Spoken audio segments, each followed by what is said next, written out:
Hello students. कैसे हैं आप सब। स्वागत है आपका आपके अपने इस channel exam ranker YouTube channel पर। जैसा कि मैंने आप लोगों को कल इन्फॉर्म कर दिया था कि आज से जो मैं आप लोगों को पढ़ाना स्टार्ट कर दूंगा, तो ये हमारा फर्स्ट लेक्चर है और इसमें हम यहाँ पे डिस्कस करने वाले हैं वर्णमाला, अल्फ़ाबेट। तो चलिए देखते हैं क्या है वर्णमाला। तो जो भाषा की सबसे छोटी इकाई है, इकाई जो क्या है, वो ध्वनि है। और ये एग्जाम में बहुत आता है, जो भाषा की सबसे छोटी इकाई क्या है। तो आप यहाँ पे देख लीजिए, जो भाषा की सबसे छोटी इकाई क्या है, ध्वनि है। और जो उच्चारण के रूप से, और जो रूप हैं, जो वर्ण हैं और ध्वनि का लिखित रूप है। तो वर्णमाला है क्या? तो वर्णों के व्यवस्थित समूह को ही वर्णमाला कहते हैं। तो चलिए इसका जो आपको मैं यहाँ बता दूं कि जो मुख्यतः इसका जो वर्णमाला का लेखन है वो 52 वर्ण। तो चलिए अब इसके बाद देख लेते हैं आपका स्वर। ये स्वर है क्या? और जो स्वतंत्र रूप से बोले जाने वाले वर्ण हैं वो आपके स्वर कहलाते हैं। और जितने भी आपके जो स्वर हैं वो सघोष होते हैं। क्या होते हैं? सघोष। तो स्वतंत्र रूप से बोले जाने वाले वर्ण क्या कहलाते हैं? स्वर कहलाते हैं। और जो स्वरों का वर्गीकरण है मात्रा उच्चारण के आधार पर, इसमें आपको जो परीक्षा की दृष्टि से है वो मात्रा उच्चारण के आधार पर ही है। जो एग्जाम में इससे संबंधित बहुत क्वेश्चंस आते हैं, तो आपको केवल यही नोट करना है। तो इसके बारे में मैं आप लोगों को यहाँ बता देता हूँ कि जो ह्रस्व स्वर है जिसमें केवल एक मात्रा का समय लगे, क्या होता है? ह्रस्व स्वर। जैसे आ, ई, उ। और आपका जो दीर्घ स्वर है, इसमें क्या है कि जिस उच्चारण में ह्रस्व स्वर से अधिक समय, यानी दो मात्रा का समय लगे, तो वो क्या कहलाता है? दीर्घ स्वर। जैसे आ, ई, उ, ए, ऐ, ओ, आओ। तो इस टाइप से आप यहाँ पे देख पा रहे हैं। और हाँ, तो अब यहाँ देख लेते हैं प्लुत स्वर। प्लुत स्वर है क्या? तो जिसमें केवल तीन मात्रा का समय लगता है, जिनके उच्चारण में तीन मात्रा का समय लगता है, उसे प्लुत स्वर कहते हैं। जैसे रा, मा। तो ये आपके प्लुत स्वर हैं। तो चलिए इसके साथ अब हम जो आपकी एग्जाम की दृष्टि से जो महत्वपूर्ण है, केवल मात्रा उच्चारण काल के आधार पर जो स्वरों का वर्गीकरण है, केवल यही आता है एग्जाम में, और इसी से ज्यादातर क्वेश्चंस पूछे जाते हैं। और बाकी आपको ज्यादा पढ़ने की आवश्यकता नहीं है। तो चलिए इसके साथ आगे अब देख लेते हैं व्यंजन। व्यंजन है क्या? स्वर की सहायता से बोले जाने वाले जो वर्ण हैं वो आपके व्यंजन कहलाते हैं। जो स्वरों की सहायता से बोले जाने वाले वर्ण हैं वो व्यंजन कहलाते हैं। और व्यंजन को तीन भागों में बांटा गया है। तीन भागों में बांटा गया है। पहला है आपका स्पर्श व्यंजन। तो इसके पांच वर्ग हैं स्पर्श व्यंजन के। का वर्ग, चा वर्ग, टा वर्ग, ता वर्ग, पा वर्ग। और दूसरा है आपका अंतस्थ व्यंजन। तो अंतस्थ व्यंजन में क्या है, इसके 4 वर्ण हैं, या, वा, रा और ला। तो इसको या को तालव्य बोलते हैं, यानी इसका उच्चारण क्या होता है, तालु से। या को तालव्य बोलते हैं, इसका उच्चारण तालु से होता है। और जो रा है, रा को वत्सर्य बोलते हैं, इसका उच्चारण दंतमूल यानी मसूड़ा इससे होता है। और जो आपका ला है, ये भी वत्सर्य है, इसका भी उच्चारण दंतमूल और मसूड़ा से होता है। और जो आपका वा है, इसका भी जो उच्चारण है दंतोष्ठ, ऊपर के जो दांत और प्लस निचला ओठ। तो ये सभी आपके सघोष और अल्प प्राण हैं। ये क्या है, सघोष और अल्प प्राण हैं। या, रा, ला और वा, ये सघोष और अल्प प्राण हैं। और जो यहाँ पे या और वा है, इसको अर्धस्वर यानी ध्वनि जो कभी स्वर हो कभी व्यंजन, इसको अर्धस्वर बोलते हैं। और जो आपका रा है, इसको लुंठित, जिसके उच्चारण में जीभ तालु से लुढ़क कर स्पर्श करे, तो इसको लुंठित बोलते हैं रा को। और जो आपका ला है, इसको पार्श्विक बोलते हैं, जिसके उच्चारण में हवा जीभ के पार्श्व बगल से निकल जाए। अब आपका जो अगला व्यंजन है वो क्या है, ऊष्म संघर्षी व्यंजन। तो इसमें ये 4 वर्ण हैं, सा, सा, सा और हा। तो जो आपका ये सिटी वाला सा है, इसको तालव्य यानी तालु, इसका उच्चारण तालु से होता है, इसलिए इसको तालव्य बोलते हैं। और जो आपका ये पेट चेरू सा है, इसका जो उच्चारण यानी मूर्धा यानी मूर्धन्य, तो ये मूर्धन्य है इसका। और क्योंकि इसका जो उच्चारण स्थान है वो क्या है, मूर्धा।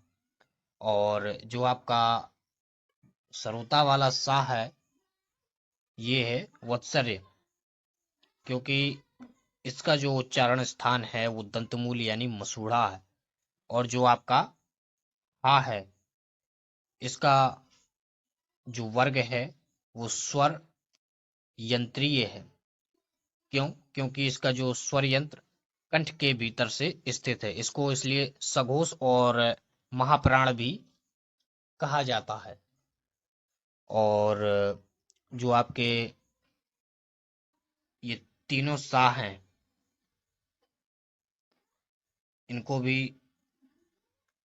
इनको क्या बोलते हैं, अघोष और महाप्राण। तो आशा करता हूं इतना आप लोगों को सब कुछ समझ आ गया होगा।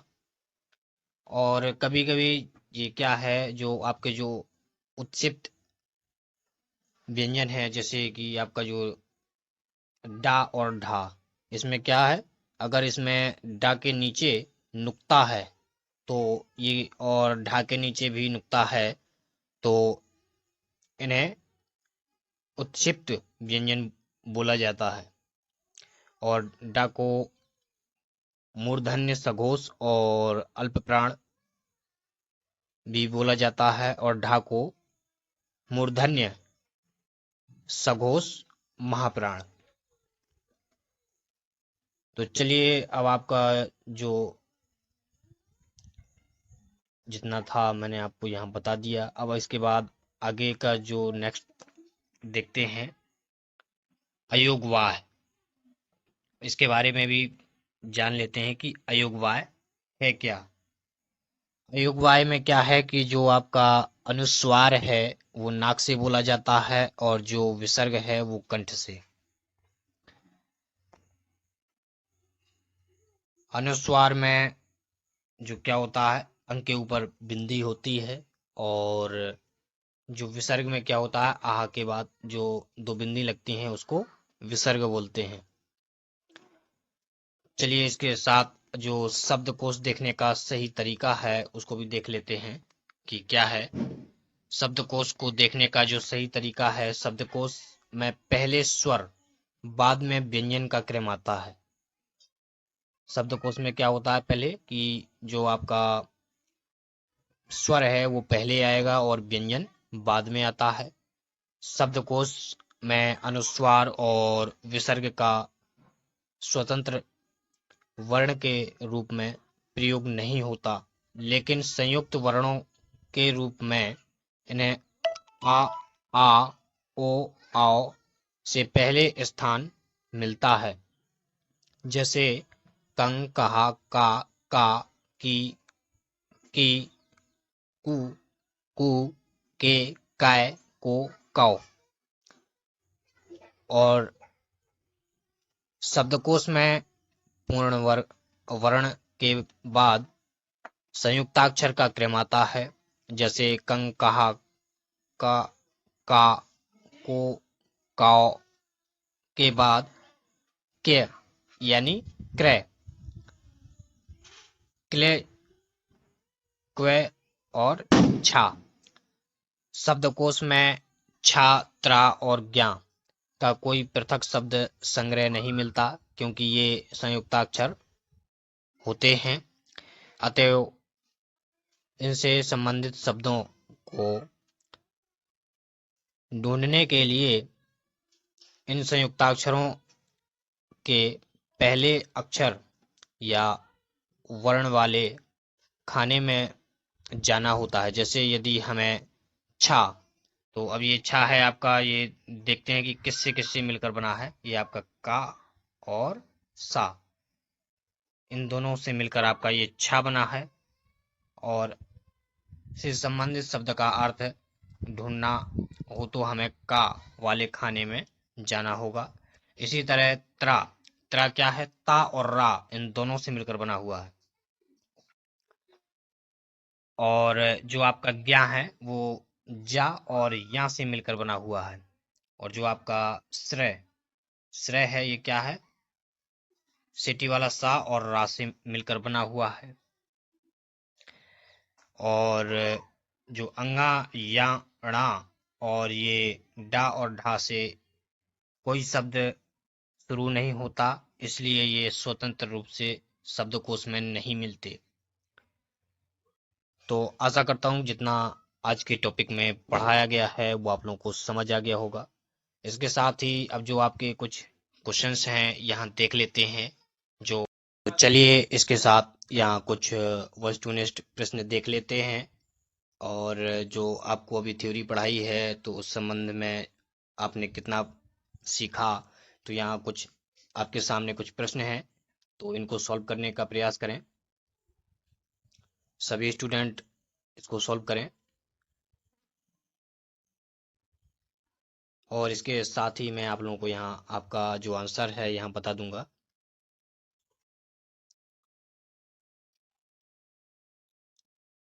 हाँ तो चलिए, कुछ अभ्यर्थियों ने सॉल्व किया होगा या प्रयास किया होगा, तो देख लेते हैं। भाषा की सबसे छोटी इकाई है, तो क्या है भाषा की सबसे छोटी इकाई? मैंने आप लोगों को अभी बताया था उसमें, जब भाषा के लिए मैंने आपको पढ़ाया था थ्योरी में, तो भाषा की सबसे छोटी इकाई ध्वनि या वर्ण है। तो अब यहाँ देख लीजिए, इसमें कहीं ध्वनि मिला नहीं, केवल वर्ण मिल रहा है, तो आपका आंसर क्या हो जाएगा, डी। हाँ, वर्णमाला कहते हैं, तो वर्णमाला किसे कहते हैं, वर्णों के व्यवस्थित समूह को। निम्न में से कंठ ध्वनियां कौन सी हैं? और यहाँ आप देखें कि आपके जो कंठ ध्वनियां हैं वो कौन कौन सी हैं। का और खा, ये केवल कंठ से निकलती हैं कंठ ध्वनियां, का और खा। हाँ, 4 नंबर में देखिए, स्थान के आधार पर बताइए कि मूर्धन्य व्यंजन कौन से हैं। स्थान के आधार पर बताइए कि आपके जो मूर्धन्य व्यंजन हैं वो कौन कौन से हैं। तो इसमें आप देखिए ऑप्शन में कि कौन सा है। तो इसका फोर्थ का क्या होगा, मूर्धन्य व्यंजन पा और हा। इसका फोर का आंसर कितना होगा, डी। और निम्न में से अल्प प्राण वर्ग कौन से हैं, अल्प प्राण। तो फिफ्थ का भी आंसर आपका कौन सा होगा, आ और भा, ये डी हो जाएगा फिफ्थ का। और सिक्स्थ का, निम्न में से नासिक के व्यंजन कौन सा है। सिक्स में आपका ये पेट सा वाला हो जाएगा, ये क्या है, सा। तो ये क्या है, नासिक व्यंजन है। हाँ, तो 7 नंबर में देख लेते हैं, ए आय वर्ण क्या कहलाते हैं। ए और आय वर्ण क्या कहलाते हैं, मूर्धन्य। इसका आंसर क्या हो जाएगा, बी। 8 नंबर में देख लेते हैं, हिंदी वर्णमाला में अयोगवाय वर्ण कौन से हैं। अयोगवाय वर्ण कौन से हैं, अभी मैंने आप लोगों को बताया था। 8 का क्या हो जाएगा, डी, अनुस्वार। तो अनुस्वार और ये आपका विसर्ग। तो अनुस्वार इसमें क्या है, अंग, और विसर्ग क्या है, आहा। तो आपका आंसर क्या होगा, डी। निम्न में बताइए कि किस शब्द में द्वित व्यंजन है। तो द्वित व्यंजन किस में है आपका, दिल्ली। इसका आंसर क्या होगा, सी।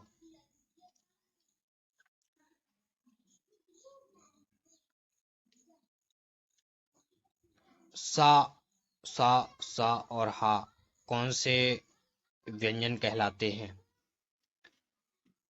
10 नंबर में। तो इसका आंसर क्या होगा, संघर्षी। कौन से हैं ये, संघर्षी। क्योंकि ये क्या है, ऊष्म व्यंजन। ऊष्म व्यंजन अभी मैंने बताया था, ऊष्म व्यंजन और संघर्षी। तो ये क्या है, ये संघर्षी। निम्नांकित में से बताइए कि नवीन विकसित ध्वनियां कौन सी हैं। 11 नंबर में इसका आंसर क्या होगा, डी।